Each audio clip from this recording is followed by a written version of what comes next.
worse. More were slain, and out of hiding there came blood-drinkers as old as the queen herself, and Thorn saw these beings. At last there came the red-haired one who had made him. He saw her as others saw her, and at first he could not believe that she still lived. It had been so long since he'd left her in the far south that he hadn't dared to hope she was still alive. The eyes and ears of other blood-drinkers gave him the infallible proof, and when he looked on her in his dreams, he was overwhelmed with a tender feeling and a rage.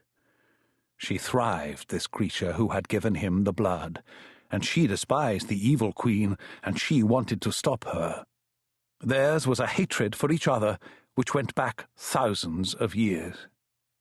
At last there was a coming together of these beings, old ones from the first brood of blood-drinkers, and others whom the blood-drinker Lestat loved, and whom the evil queen did not choose to destroy.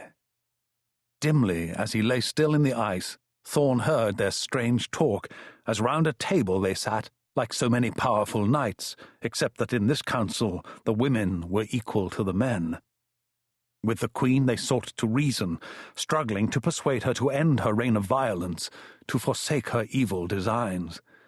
He listened, but he could not really understand all that was said among these blood-drinkers. He knew only that the queen must be stopped. The queen loved the blood-drinker Lestat, but even he could not turn her from disasters, so reckless was her vision, so depraved her mind. Did the queen truly have the sacred core of all blood-drinkers within herself? If so, how could she be destroyed? Thorn wished the mind-gift was stronger in him, or that he had used it more often. During his long centuries of sleep his strength had grown, but now he felt his distance, and that he was weak. But as he watched, his eyes open, as though that might help him to see, there came into his vision another red-haired one, the twin sister of the woman who had loved him so long ago. It astonished him, as only a twin can do. And Thorn came to understand that the maker he had loved so much had lost this twin thousands of years ago. The evil queen was the mistress of this disaster. She despised the red-haired twins. She had divided them, and the lost twin came now to fulfill an ancient curse she had laid on the evil queen.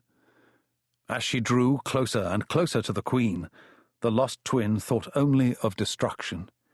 She did not sit at the council table. She did not know reason or restraint. "We shall all die," Thorn whispered in his sleep, drowsy in the snow and ice, the eternal Arctic night coldly enclosing him. He did not move to join his immortal companions, but he watched. He listened. He would do so until the last moment. He could do no less. Finally the lost twin reached her destination. She rose against the queen. The other blood-drinkers around her looked on in horror.